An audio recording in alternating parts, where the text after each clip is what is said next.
I was born at the end of the Second World War, a war that devastated most of Germany, including my city of Pforzheim, and completely erased my family's factory buildings. As an infant, my father carried me on his shoulders through the rubble of the building that was once home to our manufacturing business. My father and grandfather, together with other family members and several loyal employees who had survived the bombardment of 1945 and the war itself, took shovels with their bare hands and cleaned up the rubble. Step by step, floor by floor, they rebuilt the entire facility and wasted no time in restarting production. They picked up where they had left off and began conceptualizing, designing, and manufacturing the finest luxury products, once again showing the world what the name Bernhard H Mayer stands for. My kindergarten was 1 kilometer from the manufacturing facility, so from a very young age, I've always had a lot of exposure to the business. As far as I can remember, I was always surrounded by samples of coins, jewelry, watches, precious metals, and the factory. My father would always pick me up from the school and I'd spend time there while he was working. For me, it was a massive playground. I was mesmerized by everything that went on, the designers, the mold makers, the steel engravers, the goldsmiths, the watch master craftsmen, all the machinery. There are so many different professional skills involved and stages to luxury product manufacturing. And back then, we also assembled other products. I remember I was maybe about 5 years old, seeing a huge shipment of car hood, wheel, and steering wheel ornaments with a horse logo. I asked my father, "Papa, are we producing this?" I remember him smiling, and I couldn't express it at that age, but I felt very proud. One of the best parts of my active business life has been working and traveling with my son, JR. While my father and I mainly focused on the Americas as the dominating export region in the 60s through to the mid-80s, by the late 80s, our top market demand had pivoted over to Asia and the Middle East. In order to ensure continued growth, we knew we had to adjust, adapt, and accommodate the new reality. Conquering new regions seemed like an exciting challenge young JR and I were ready to take on. And so we began to build our business in Asia and the Middle East, all the while learning much about their ways and traditions. I remember once during a visit to clients in Asia, we introduced ourselves as father and son and explained the family business. Our new client at the time remarked, "You are a father and son team. That is what we call a flying tiger." When he noticed our surprised faces, he elaborated, "When a father and son work together as a team, it is as if they were a flying tiger, because they can be in two different places at the same time." My father was always on the phone. And this was in the 70s and 80s. So day and night, you would always find him on the landline with a client or a supplier. When he wasn't on the phone, he was hosting clients from all over the world. Government officials, royal family members, multinational conglomerates. I'd always see him welcoming them and talking business with them. I remember one particular meeting we had with central bankers from Asia. It was for a very important commemorative coin for the father of the nation.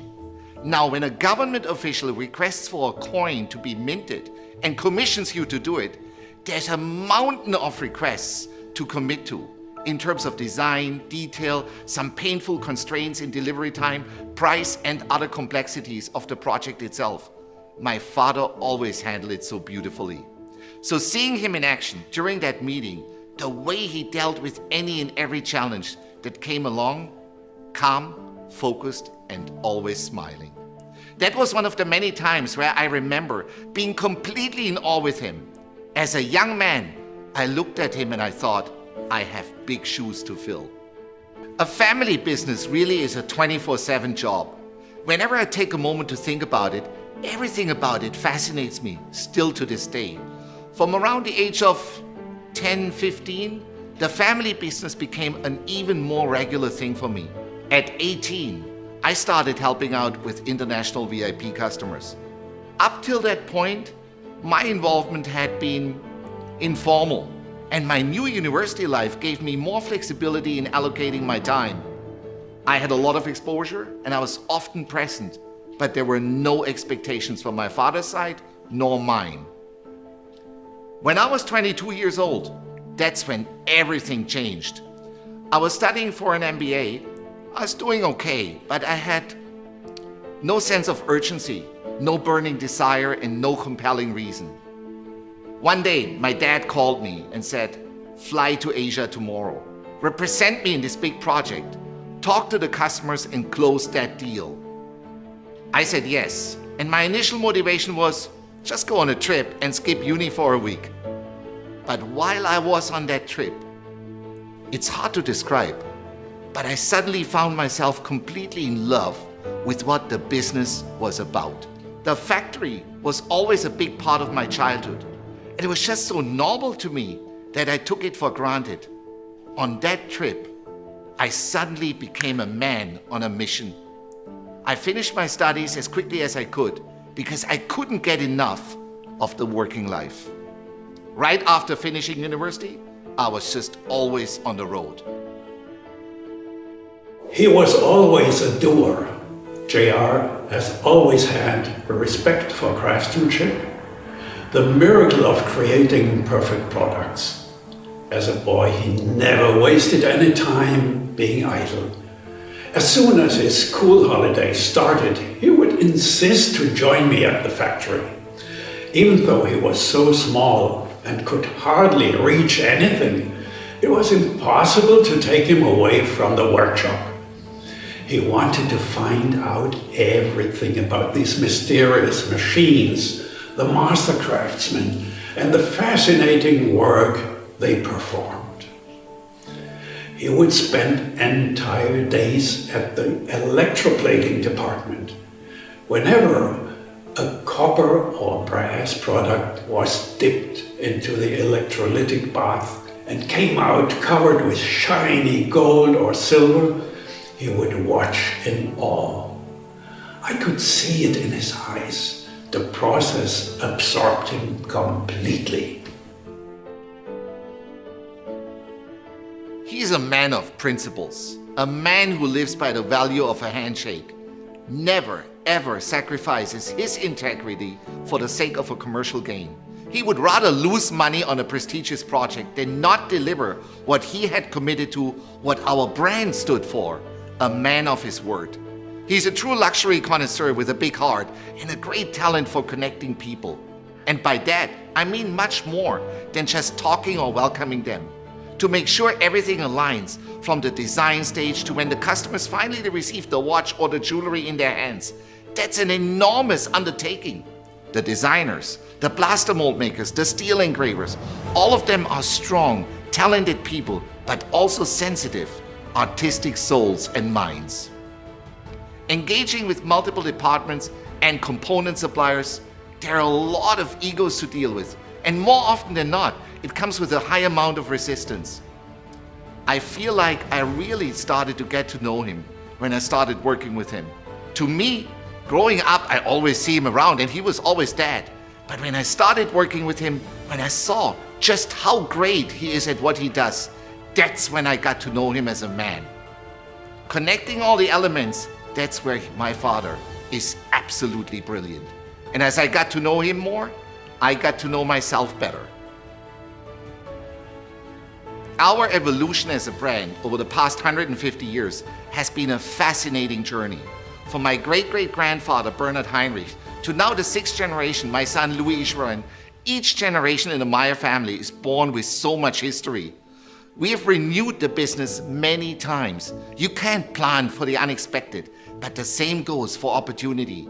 For my great-grandfather and grandfather, that big moment was in 1936 when our family was commissioned to mint the bronze, silver and gold medals for the Berlin Olympic Games. Jesse Owens was one of the proud winners of these amazing medals.